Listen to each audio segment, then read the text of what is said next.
तो आज का हमारा ये वीडियो होने वाला है कंप्यूटर बेसिक के ऊपर। जैसा कि आपको स्क्रीन पे दिख रहा होगा, series on computer basic, computer zero से। यहाँ पे हम कंप्यूटर के बारे में सीखने वाले हैं, बिल्कुल ज़ीरो लेवल से एडवांस लेवल तक के। तो आज हम स्टार्ट करेंगे कंप्यूटर के बहुत ही बेसिक डेफिनेशंस के साथ, कंप्यूटर के साथ बहुत ही बेसिक चीज़ों को शुरू करते हुए फिर हम लोग एडवांस की तरफ आगे बढ़ेंगे। इस बारे में जो सबसे पहला सवाल आता है कि कंप्यूटर जो शब्द है, इस शब्द की उत्पत्ति कहाँ से हुई है? यानी कि इस शब्द का जो ओरिजिन हुआ है, वो कहाँ से हुआ? ये कंप्यूटर शब्द आया कहाँ से? कंप्यूटर शब्द जो है वो ग्रीक भाषा के अंदर एक शब्द होता है जिसका नाम होता है कंप्यूट, और इसी कंप्यूट शब्द से हमारा कंप्यूटर शब्द बनता है। इस कंप्यूट शब्द का मतलब हो जाता है टू कैलकुलेट, या हम हिंदी में ये कह सकते हैं गणना करना। और कंप्यूटर शब्द की उत्पत्ति इसी कंप्यूट शब्द से हुई है जिसका मतलब हो जाता है गणना करना। इसी कंप्यूट शब्द से मिलकर के हमारा वर्ड बना है कंप्यूटर, जिसका मतलब हो जाता है गणना करने वाला, या हम इसको हिंदी में कह सकते हैं संगणक। तो बेसिकली हम ये कह सकते हैं कंप्यूटर शब्द की उत्पत्ति ग्रीक भाषा के कंप्यूट शब्द से हुई है, जिसका मतलब हो जाता है गणना करना। और इसी कंप्यूट शब्द से मिलकर के बना है हमारा कंप्यूटर शब्द, जिसका मतलब हो जाता है गणना करने वाला, या आप इसको संगणक कह सकते हैं। अगला जो सवाल आता है कि कंप्यूटर का जनक किसको कहा जाता है? तो कंप्यूटर का जनक चार्ल्स बेबेज को कहा गया है। Charles Babbage is known as the father of modern computer. आधुनिक कंप्यूटर का जनक चार्ल्स बेबेज को कहा जाता है। जब हम कोई भी सब्जेक्ट स्टार्ट करते हैं, पढ़ना शुरू करते हैं, तो उस सब्जेक्ट के बारे में ये जानते हैं कि एक्चुअल में वो जो सब्जेक्ट है या जो वो नाम दिया गया है, वो नाम आया कहाँ से है और उस नाम का जनक किसको कहा जाता है। तो हमने देखा कि कंप्यूटर शब्द जो है ये कंप्यूट शब्द से बना है, जिसका मतलब हो जाता है गणना करना, और इसी से हमारा कंप्यूटर शब्द बना जिसका मतलब हो जाता है गणना करने वाला, या हम इसको संगणक भी कह सकते हैं। और ये जो शब्द है कंप्यूटर, अगर हम ये कहें कि कंप्यूटर का जनक किसको कहा जाता है, तो कंप्यूटर का जनक हम चार्ल्स बेबेज को कहेंगे, या आधुनिक कंप्यूटर का जनक चार्ल्स बेबेज को कहा जाता है। इस कंटेक्स्ट में एक और बात समझना होता है कि जो कंप्यूटर है आज के समय में, ये कंप्यूटर कंप्लीट सॉफ्टवेयर के ऊपर काम कर रहा है। तो जो चार्ल्स बेबेज के द्वारा कंप्यूटर बनाया गया था, तो वो कंप्यूटर भी सॉफ्टवेयर के ऊपर ही काम करता था, या सॉफ्टवेयर की सहायता से ही काम करता था। तो ये जो सॉफ्टवेयर लिखना जब प्रारंभ किया गया, शुरू किया गया, तो सबसे पहला सॉफ्टवेयर लिखा गया था, वो किसके द्वारा लिखा गया था? तो सबसे पहला जो सॉफ्टवेयर लिखा गया था, वो लेडी अगस्टा एडा लवलेस के द्वारा लिखा गया था, या सिंपली हम इनको शॉर्ट में कह सकते हैं लेडी एडा। लेडी एडा जो थी वो चार्ल्स बेबेज की असिस्टेंट थी, जिनको वर्ल्ड फर्स्ट प्रोग्रामर के नाम से जाना जाता है, यानी दुनिया का, विश्व का जो सबसे पहला प्रोग्रामर कहा जाता है, वो कहा गया है लेडी अगस्टा एडा को, या लेडी एडा आप कह सकते हैं। अब हम बात करेंगे कि भारत के अंदर सबसे पहला जो कंप्यूटर बनाया गया था, उस कंप्यूटर का क्या नाम रखा गया था? तो भारत में निर्मित जो सबसे पहला कंप्यूटर था, उस कंप्यूटर का नाम रखा गया था सिद्धार्थ। तो भारत में निर्मित सबसे पहला जो कंप्यूटर आता है, वो हो जाता है सिद्धार्थ। तो भारत में निर्मित पहले कंप्यूटर का नाम हो जाएगा सिद्धार्थ। कंप्यूटर का एक टाइप होता है जिसको हम कहते हैं सुपर कंप्यूटर। ये कंप्यूटर का सबसे फास्टेस्ट, सबसे पावरफुल और सबसे लार्जेस्ट कंप्यूटर माना जाता है। और भारत में सुपर कंप्यूटर भी बने हैं। तो अगर ये पूछा जाता है कि भारत में जो सबसे पहला सुपर कंप्यूटर बनाया गया था, वो कंप्यूटर कौन-सा था? या उस कंप्यूटर को क्या नाम दिया गया था? इस बारे में जो सबसे पहला सुपर कंप्यूटर बनाया गया था भारत के अंदर, उस कंप्यूटर का नाम रखा गया था परम 8000। तो भारत में निर्मित पहला कंप्यूटर अगर पूछा जाता है, तो यहाँ पे हम कहेंगे सिद्धार्थ। लेकिन अगर पूछा जाता है कि भारत में निर्मित पहला पहला सुपर कंप्यूटर कौन-सा था? तो भारत में निर्मित पहला सुपर कंप्यूटर परम 8000 था। अब ये तो बातें हो गई कंप्यूटर बेसिक से रिलेटेड कि कंप्यूटर शब्द की उत्पत्ति कहाँ से हुई है, कंप्यूटर शब्द आया कहाँ से है, जिस शब्द से बना उस शब्द का मतलब क्या होता है, कंप्यूटर का जनक किनको कहा गया है, दुनिया का सबसे पहला प्रोग्रामर किनको कहा गया है, भारत में निर्मित जो सबसे पहला कंप्यूटर था उसको क्या नाम दिया गया था, और भारत में निर्मित सबसे पहला जो सुपर कंप्यूटर था उस कंप्यूटर को क्या नाम दिया गया था। अब हम आगे बढ़ते हैं, जानते हैं कि कंप्यूटर क्या है, व्हाट इज़ अ कंप्यूटर। तो let's start with computer definition. Computer के डेफिनेशन से हम शुरू करेंगे। कंप्यूटर क्या है, तो बहुत ज़्यादा डेफिनेशन ना ऐड करते हुए हम एक सिंपल से वर्ड में इसको डिफाइन कर सकते हैं। कंप्यूटर एक इलेक्ट्रॉनिक मशीन है ना? अक्सर आपने ये किताबों में भी पढ़ा होगा कि कंप्यूटर एक इलेक्ट्रॉनिक मशीन है। तो बस इतना ही डेफिनेशन रखेंगे, कंप्यूटर क्या है, तो कंप्यूटर एक इलेक्ट्रॉनिक मशीन है। लेकिन इस बारे में एक और बात जानना है हम लोग को, वो ये है कि कंप्यूटर को इलेक्ट्रॉनिक मशीन क्यों कहा जाता है। तो आज के समय में हम जो भी कंप्यूटर यूज़ करते हैं, इस कंप्यूटर को हम डिजिटल कंप्यूटर भी कहते हैं। और ये जो कंप्यूटर होता है हमारा, ये बाइनरी नंबर के सिद्धांत पे काम करता है। तो हम जो आज के टाइम में कंप्यूटर यूज़ करते हैं, ये कंप्यूटर बाइनरी नंबर के सिद्धांत पे काम करता है। अब बाइनरी नंबर क्या हो जाता है, इस नंबर सिस्टम के तहत दो नंबर आता है, एक आता है आपका ज़ीरो और दूसरा जो नंबर होता है वो आता है वन। तो आज के समय में हमारा कंप्यूटर जो काम करेगा वो बाइनरी नंबर के सिद्धांत पे काम करता है, बाइनरी संख्या के सिद्धांत पे काम कर रहा है। इसी वजह से हम कंप्यूटर को इलेक्ट्रॉनिक मशीन कहते हैं। तो कंप्यूटर एक इलेक्ट्रॉनिक मशीन है, लेकिन अगर ये पूछा जाता है कंप्यूटर को इलेक्ट्रॉनिक मशीन क्यों कहा जाता है, तो इसका आंसर हम ये करेंगे कि कंप्यूटर को इलेक्ट्रॉनिक मशीन इसलिए कहा जाता है क्योंकि ये 0-1 के सिद्धांत पे काम करता है। अक्सर इंटरव्यू में ये क्वेश्चन पूछा गया है ना? कि कंप्यूटर, हम सब कोई जानते हैं कि कंप्यूटर एक इलेक्ट्रॉनिक मशीन है, लेकिन कंप्यूटर को इलेक्ट्रॉनिक मशीन क्यों कहा जाता है? तो इसके पीछे का जो वजह है, इसके पीछे का जो कारण है, the reason behind this is computer works on the concept of binary number और binary digit, that's why it is known as electronic machine.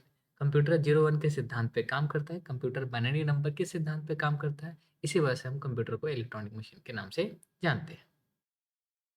इस बात को समझने के लिए हम एक और एग्जांपल लेंगे। जैसा कि ये डायग्राम के अंदर एक स्विच दिख रहा होगा, ऐसा स्विच अक्सर आपको देखने को मिल जाता है जब हम कोई एक्सटेंशन प्लग यूज़ करने जाते हैं। यहाँ पे स्विच में दो सिंबल दिख रहा होगा, एक ज़ीरो, एक सर्किल की तरह सिंबल बना हुआ है, एक सिंपल सा बना हुआ है। तो एक्चुअल में ये जो सर्किल है इसको हम कहेंगे ज़ीरो, और ये जो दूसरा सिंबल है इसको हम कहते हैं वन। अब इसमें जो ज़ीरो होता है इसका मतलब हो जाता है ऑफ, और जो वन हो जाता है इसका मतलब हो जाता है ऑन। तो आज के टाइम में अगर हम कोई भी इलेक्ट्रॉनिक डिवाइस ले, उसके अंदर ये स्विच लगा हुआ था, अगर हम ज़ीरो के साइड में स्विच को प्रेस कर देते हैं तो वो डिवाइस काम करना बंद कर देता है, और अगर वन के साइड में हम प्रेस करते हैं तो डिवाइस काम करना शुरू कर देता है। दैट मीन्स कि अगर हम ज़ीरो बटन को प्रेस करते हैं तो वो करंट को फ्लो होने देगा, जबकि अगर अगर ज़ीरो की तरफ प्रेस प्रेस करते हैं तो करंट को फ्लो होने से रोक देता है, जबकि वन की तरफ प्रेस करते हैं तो करंट को फ्लो होने देता है। तो कंप्यूटर का जो भी सर्किट डिज़ाइन किया गया है वो इसी कंसेप्ट को लेकर के डिज़ाइन किया गया है कि अगर वहाँ पे सिग्नल, अगर सर्किट के अंदर 1 लगा हुआ है तो वो सिग्नल को पास करेगा, और अगर सर्किट में 0 लगा हुआ है तो सिग्नल को वहीं पे रोक देता है। और कंप्यूटर का कंप्लीट सर्किट इसी कंसेप्ट के आधार पे बनाया गया है, और इसी वजह से हम कंप्यूटर को इलेक्ट्रॉनिक डिवाइस के नाम से भी जानते हैं। अब है कंप्यूटर कौन-कौन सा काम कर सकता है। अभी तो हमने ये जान लिया कि कंप्यूटर क्या है, तो कंप्यूटर एक इलेक्ट्रॉनिक मशीन है। अब सवाल आता है कंप्यूटर क्या काम कर सकता है? तो अगर हम अपने आसपास देखें कंप्यूटर के यूज़ को, तो हम बहुत सारे चीज़ों को देख सकते हैं, ध्यान रख सकते हैं कि कंप्यूटर कहाँ-कहाँ पे यूज़ होता है। जैसे कि आप बैंक में जाते हैं, वहाँ पे देखें कंप्यूटर लगा हुआ है, रेलवे स्टेशन जाते हैं, वहाँ पे देखते हैं, वहाँ पे भी कंप्यूटर लगा हुआ है, मॉल के अंदर जाएँगे, वहाँ पे भी कंप्यूटर लगा हुआ है, आप स्कूल कॉलेजेस में जाते हैं, वहाँ भी कंप्यूटर लगा हुआ है। इवन अगर हम देखें तो मोस्ट ऑफ द एरियाज़ हैं, जहाँ पे आज के टाइम में कंप्यूटर लगा हुआ आपको मिल जाता है। तो इस तरह से कंप्यूटर के वर्क को डिफाइन करना थोड़ा-सा कॉम्प्लेक्स हो सकता है। इस वजह से हम कंप्यूटर के टास्क को कुछ इस तरह से डिफाइन कर सकते हैं कि कंप्यूटर किसी भी टाइप के अरिथमेटिकल टास्क को कर सकता है, वह कंप्यूटर किसी भी टाइप के लॉजिकल टास्क को भी कर सकता है। या हम दूसरे शब्दों में ये कह सकते हैं कि कंप्यूटर जो भी टास्क परफॉर्म करता है, उस टास्क को 2 कैटेगरी में कैटेगराइज़ कर दिया जाता है। पहला जो टास्क होता है उसको हम कहेंगे अरिथमेटिकल टास्क, और दूसरा जो होता है वो होता है मेरा लॉजिकल टास्क। या हम ये कह सकते हैं अरिथमेटिकल कैलकुलेशन, और दूसरा ये कह सकते हैं लॉजिकल कैलकुलेशन। तो कंप्यूटर किसी भी टाइप के अरिथमेटिकल व लॉजिकल कैलकुलेशन को परफॉर्म कर सकता है। बट इसके पीछे एक और बात हमको ये समझ लेना है कि कंप्यूटर जो भी टास्क परफॉर्म करेगा, कंप्यूटर के अंदर किसी भी काम को करने का खुद का इंटेलिजेंस नहीं होता है। तो कंप्यूटर जो भी टास्क परफॉर्म करता है on the basis of given input. तो कंप्यूटर किसी भी टाइप के अरिथमेटिकल टास्क को परफॉर्म कर सकता है, साथ में लॉजिकल टास्क को भी परफॉर्म कर सकता है, लेकिन जो भी टास्क परफॉर्म करता है वो दिए गए इनपुट के आधार पे, हम जो इनपुट भेजेंगे उस इनपुट के आधार पे कंप्यूटर कोई भी टास्क परफॉर्म करता है। अब हम समझते हैं कि अरिथमेटिकल टास्क क्या होता है या अरिथमेटिकल कैलकुलेशन क्या होता है। अरिथमेटिकल कैलकुलेशन के अंतर्गत जो सबसे पहला आ जाता है वो आ जाता है एडिशन। जैसा कि हम लोग मैथ के अंदर यूज़ करते हैं ये सिंबल प्लस, यानी दो नंबर को जब ऐड करना होता है तो हम इस चिन्ह का यूज़ करते हैं। तो दूसरा आ जाता है वो आता है सब्ट्रैक्शन, यानी कि माइनस। तीसरा आ जाता है मल्टीप्लिकेशन, दो नंबर को मल्टीप्लाई करने के लिए हम इस चिन्ह का यूज़ करेंगे। फिर आ जाता है मेरा डिवीज़न। ठीक है? तो इन सारे कैलकुलेशंस को हम कौन सा श्रेणी के अंदर रख देंगे, तो ये सारा का सारा जो कैलकुलेशन होता है वो मेरा अर्थमेटिकल कैलकुलेशन की श्रेणी में आता है। क्या ये कह सकते हैं कि हम जो भी मैथमेटिकल कैलकुलेशन परफॉर्म करते हैं, ये सारा का सारा मैथमेटिकल कैलकुलेशन मेरा अर्थमेटिकल कैलकुलेशन के श्रेणी में आ जाता है। ठीक है, वहीं पे हम बात करेंगे दूसरे लॉजिकल कैलकुलेशन के बारे में। लॉजिकल का मतलब क्या होता है, तो लॉजिकल मतलब कंडीशन बेस्ड टास्क, है ना, शर्त आधारित कार्य। ऐसा टास्क, ऐसा कैलकुलेशन जिसके अंदर कुछ कंडीशन हो, कुछ शर्त हो, ऐसे टास्क को हम लॉजिकल टास्क के नाम से जानते हैं। जैसे इसका हम एक एग्जांपल ये ले सकते हैं कि अगर सपोज मैथ्स के अंदर आपको एक क्वेश्चन दिया जाता है कि कोई संख्या है n, इसके इसको चेक करके बताना है कि ये संख्या है सम है या विषम है, ये इवन नंबर है या ऑड नंबर है। तो इवन होने के लिए इस कंडीशन, इसके साथ जो शर्त आता है वो ये आता है कि अगर ये नंबर टू से डिवाइड हो जाता है, that means the number is divisible by 2। अगर हम नंबर को 2 से डिवाइड करते हैं और इसका रिमाइंडर अगर 0 आता है, दैट मीन्स कि ये इवन है। और अगर इसका रिमाइंडर 0 नहीं आता है ना, तो ये जो मेरा संख्या हो जाता है, ये मेरा हो जाता है ऑड। अगर ये 0 के इक्वल आ गया तो ये हो गया मेरा इवन, यानी कि सम संख्या हो जाता है। और अगर ये 0 के बराबर नहीं आता है तो ये हो जाता है मेरा ऑड नंबर, दैट इज़ विषम संख्या हो जाता है। तो ऐसे टास्क जिसके अंदर कुछ कंडीशन हो, जैसे कि यहाँ के सम होने के लिए कंडीशन क्या आता है कि वो नंबर जो है 2 से पूर्ण रूप से विभाजित होना चाहिए। अगर ये विभाजित नहीं होता है तो ये सम संख्या नहीं होगा। तो ऐसे टास्क को हम लॉजिकल टास्क कहेंगे। तो कंप्यूटर दोनों ही टाइप के टास्क को परफॉर्म कर सकता है। वो सिंपल अर्थमेटिकल कैलकुलेशन भी परफॉर्म कर सकता है, साथ साथ वो लॉजिकल टास्क को भी परफॉर्म कर सकता है, दैट मीन्स किसी शर्त आधारित कार्यों को भी कर सकता है। तो कंप्यूटर किसी भी प्रकार के अर्थमेटिकल व लॉजिकल कार्यों को कर सकता है। लॉजिकल कार्य में कुछ और भी टास्क आ जाता है, जैसे एंड और नॉट। ये सारे के सारे जो टास्क हो जाते हैं, ये सारा का सारा टास्क कहलाता है मेरा लॉजिकल टास्क और लॉजिकल कैलकुलेशन। तो हम ये कह सकते हैं कि कंप्यूटर एक इलेक्ट्रॉनिक मशीन है। इलेक्ट्रॉनिक मशीन क्यों कहा गया, क्योंकि 0 1 के सिद्धांत पे काम करता है। और साथ में ये देखेंगे कि कंप्यूटर किसी प्रकार का अर्थमेटिकल व लॉजिकल टास्क को परफॉर्म कर सकता है, जहाँ पे अर्थमेटिकल मतलब हो जाता है simple mathematical calculation like addition, subtraction, multiplication, division, है ना, जोड़, घटा, गुणा, भाग। इसके अलावा लॉजिकल टास्क आ जाता है, कंप्यूटर किसी भी टाइप के लॉजिकल टास्क को भी परफॉर्म कर सकता है। लॉजिकल टास्क कहने का मतलब क्या आता है, शर्त आधारित कार्य। ऐसा कोई टास्क जिसके अंदर कुछ कंडीशन लगा हो, कोई शर्त लगा हो, तो ऐसे टास्क को हम लॉजिकल टास्क कहेंगे। और कंप्यूटर दोनों ही टाइप के टास्क को इजीली परफॉर्म कर सकता है यदि दिया गया इंस्ट्रक्शन सही हो, करेक्ट हो। अब हम बात करते हैं कि एक कंप्यूटर सिस्टम बनता कैसे है ना। A computer system consist of several devices. Computer system जो हो कई डिवाइसेस को मिला करके बनाया जाता है, या हम ये कह सकते हैं कि एक कंप्यूटर सिस्टम के अंदर कई सारे डिवाइसेस आ जाते हैं। जैसे कि हम बात कर सकते हैं इसमें, जो सबसे पहला इसमें आ जाता है जिसको हम कहते हैं सिस्टम यूनिट। सिस्टम यूनिट कह सकते हैं, या आमतौर पे हम इसको सीपीयू भी कह के पुकारते हैं। और इस सिस्टम यूनिट के अंदर ही मेरा प्रोसेसर लगा होता है और मेमोरी लगा होता है। जैसे अगर इसको हम कुछ समझना चाहें थोड़ा सा और आसान करके, तो आपने ये तो ज़रूर देखा होगा, अगर कंप्यूटर के कहीं पे देखने को मिला हो तो ये कहलाता है मेरा सिस्टम यूनिट। इस सिस्टम यूनिट के अंदर हम बात करेंगे, तो इस सिस्टम यूनिट के अंदर लगा होता है मेरा प्रोसेसर, जिसको एक्चुअल में सीपीयू कहा जाता है, जिसको हम कंप्यूटर के मस्तिष्क के रूप में भी जानते हैं। इसी के अंदर लगा हुआ मेमोरी, जिस समय कंप्यूटर पे कोई काम कर रहे होते हैं, वो सारा का सारा डेटा इस मेमोरी के अंदर स्टोर होता है। तो कंप्यूटर सिस्टम को बनाने में, तैयार करने में जो सबसे पहला यूनिट आ जाता है, वो आ जाता है हमारा सिस्टम यूनिट, जिसको हम आमतौर पे सीपीयू के नाम से भी जानते हैं। कंप्यूटर सिस्टम में जो दूसरा यूनिट आ जाता है, इसको हम कहेंगे इनपुट यूनिट। और इनपुट यूनिट के अंतर्गत जो भी इनपुट डिवाइसेज होता है, वो सारा का सारा डिवाइस मेरा इनपुट यूनिट के अंतर्गत आ जाता है। जैसे कुछ कॉमन इनपुट डिवाइसेज के बारे में बात करें तो कीबोर्ड है, माउस है, इसके अलावा और क्या आ सकता है, तो स्कैनर हो सकता है, लाइट पेन है, जॉयस्टिक है। ये सारे के सारे डिवाइसेज इनपुट यूनिट का हिस्सा कहलाते हैं, या इनको हम इनपुट डिवाइस के नाम से भी जानेंगे। तो कंप्यूटर को बनाने में जो दूसरा यूनिट होता है, वो होता है हमारा इनपुट यूनिट, जिसके हिसाब से हम कंप्यूटर के अंदर कोई भी इनपुट भेजेंगे, क्योंकि जब तक कंप्यूटर को हम इनपुट नहीं भेजते, कंप्यूटर कोई भी कैलकुलेशन नहीं परफॉर्म करेगा। जैसे कीबोर्ड हो गया, माउस हो गया, ये सब क्या कहलाएगा, तो ये सब कहलाता है मेरा इनपुट डिवाइस कहलाता है ये सब। या हम ये कह सकते हैं कि ये सारा का सारा जो डिवाइस है, ये हमारे कंप्यूटर के अंदर इनपुट यूनिट का हिस्सा हो जाता है। फिर तीसरा जो आ जाता है, जिसको हम कहेंगे डिस्प्ले यूनिट। और डिस्प्ले यूनिट के अंतर्गत आउटपुट डिवाइसेस आते हैं, जैसे मॉनिटर है, प्रोजेक्टर है, प्रिंटर है, स्पीकर है ना। तो ये सारा का सारा डिवाइस मेरा डिस्प्ले यूनिट के अंतर्गत आ जाता है, जिसको हम आउटपुट डिवाइस भी कहेंगे। अब इन सारे यूनिट्स को जब हम एक साथ कंबाइन करते हैं, तो इनके कॉम्बिनेशन से हमारा कंप्यूटर सिस्टम तैयार हो जाता है।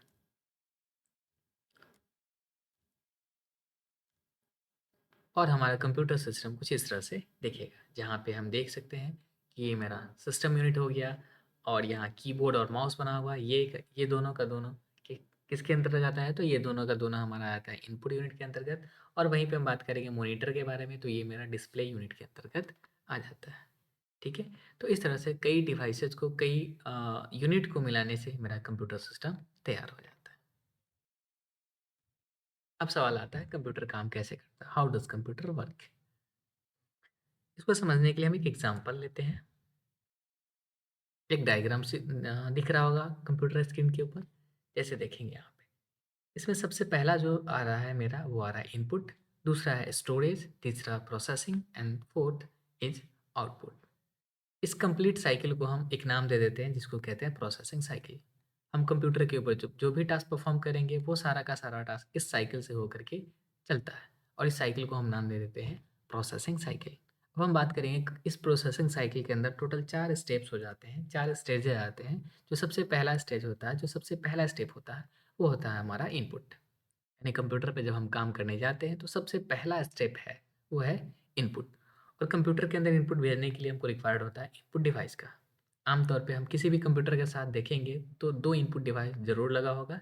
पहला जो इनपुट डिवाइस होता है हमारा कीबोर्ड, और दूसरा इनपुट डिवाइस होता है माउस। इस इनपुट डिवाइस का की हेल्प से हम कंप्यूटर के अंदर कोई भी डेटा इनपुट करेंगे। ध्यान रहे कि प्रोसेसिंग साइकिल का जो सबसे पहला हिस्सा आता है, वो क्या आता है, इनपुट। और इनपुट भेजने के लिए हम कंप्यूटर में कौन-सा डिवाइस यूज़ करते हैं, तो इनपुट डिवाइस।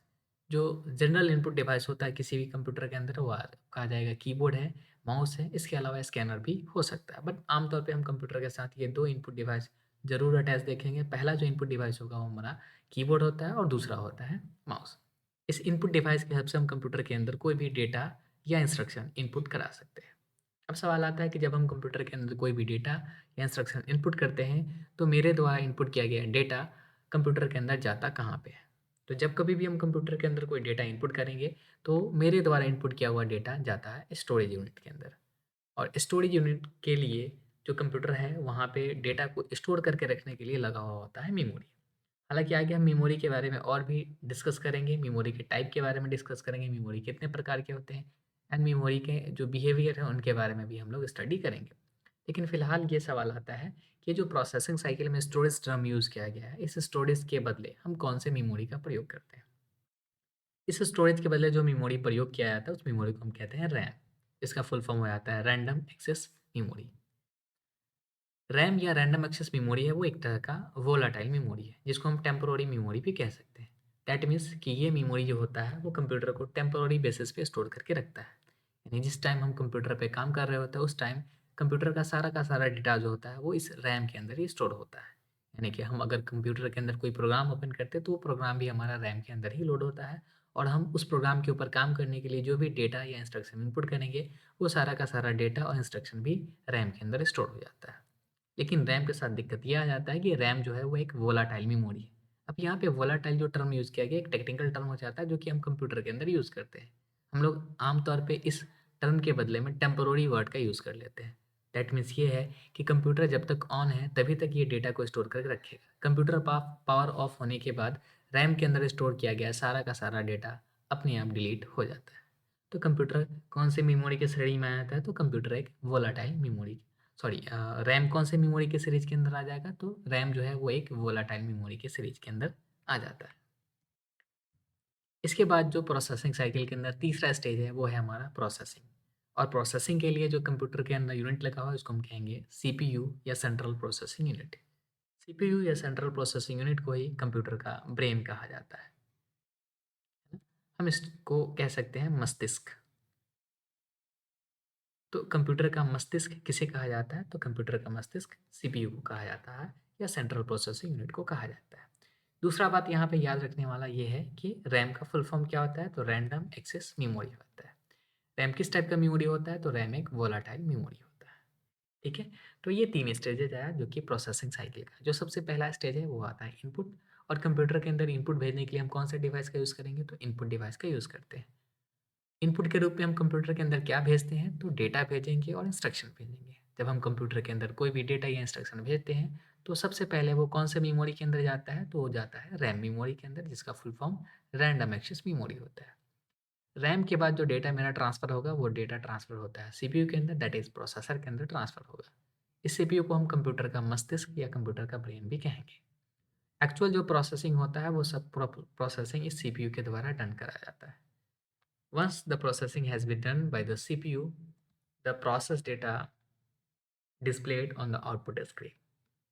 प्रोसेसिंग के बाद जो हमारा डेटा जाता है वो आउटपुट स्क्रीन के ऊपर जाता है और आउटपुट देखने के लिए कंप्यूटर के अंदर आउटपुट डिवाइस लगा होगा। आमतौर पे हम देखते हैं कंप्यूटर के अंदर जो आउटपुट डिवाइस लगा होता है वो हो गया मॉनिटर। कभी कभार हमको ये प्रोजेक्टर भी लगा हुआ मिल सकता है। ठीक है, तो इस प्रोसेसिंग साइकिल के अंदर टोटल 4 स्टेज होगा। इस स्टेज को पास करने के बाद जो कोई भी प्रोसेसिंग होता है कंप्यूटर के अंदर डन होता है। ठीक है, और ध्यान रहे कि कंप्यूटर के अंदर जो इनपुट के रूप में मिलता है, जो भेजते हैं हम लोग, वो भेजते हैं डेटा, और आउटपुट के रूप में हमको क्या मिल जाता है? तो कंप्यूटर से जो आउटपुट के रूप में हमको मिलता है वो मिल जाता है इन्फॉर्मेशन। अब यहाँ से क्वेश्चन आ जाता है कि कंप्यूटर एक इलेक्ट्रॉनिक मशीन है जो डैश को डैश में परिवर्तित करने का काम करता है। ठीक है, तो कंप्यूटर एक इलेक्ट्रॉनिक मशीन है जो कि डेटा को इन्फॉर्मेशन के रूप में बदलने का काम कर देता है। ठीक है, तो कंप्यूटर यूज़र से डेटा और इंस्ट्रक्शन इनपुट के रूप में एक्सेप्ट करता है और उसको प्रोसेस करने के बाद वो इन्फॉर्मेशन बना करके उसको आउटपुट स्क्रीन पे शो कर देता है। अब इस कंप्लीट प्रोसेस को हम एक एग्जांपल से समझ सकते हैं। Like suppose we have to add number like 2 + 3, then instruction should be like that 2 + 3। अगर हमको इस दो नंबर को ऐड करना है तो इंस्ट्रक्शन जो होना चाहिए वो होना चाहिए कुछ इस तरह से। और ये कंप्लीट इंस्ट्रक्शन बनाने के लिए हमको कंप्यूटर से 3 बटन प्रेस करना होता है। सबसे पहले हम इनपुट करेंगे नंबर 2, और जब हम नंबर 2 इनपुट करेंगे तो ये इनपुट स्टोरेज के अंदर जा करके शो होगा। फिर हम नंबर इनपुट करते फिर हम इनपुट करते हैं प्लस, और ये स्टोरेज के अंदर जा करके स्टोर होगा। फिर हम इनपुट करेंगे 3 और ये यहाँ पे आकर के 3 होगा। इक्वल टू बटन प्रेस करने के बाद ये 2 + 3 आएगा प्रोसेसिंग के अंदर, दैट इज़ 2 + 3, और यहाँ पे इस दोनों को ऐड किया जाता है, और ऐड करने के बाद जो आउटपुट होता है वो आउटपुट हमको कंप्यूटर स्क्रीन पे मिल जाता है। ठीक है, तो हमारा जो कंप्यूटर प्रोसेस करेगा किसी भी डेटा को, वो इस तरह से प्रोसेस करता है, और इस कंप्लीट प्रोसेस को एक नाम दे दिया गया, दैट इज़ प्रोसेसिंग साइकिल।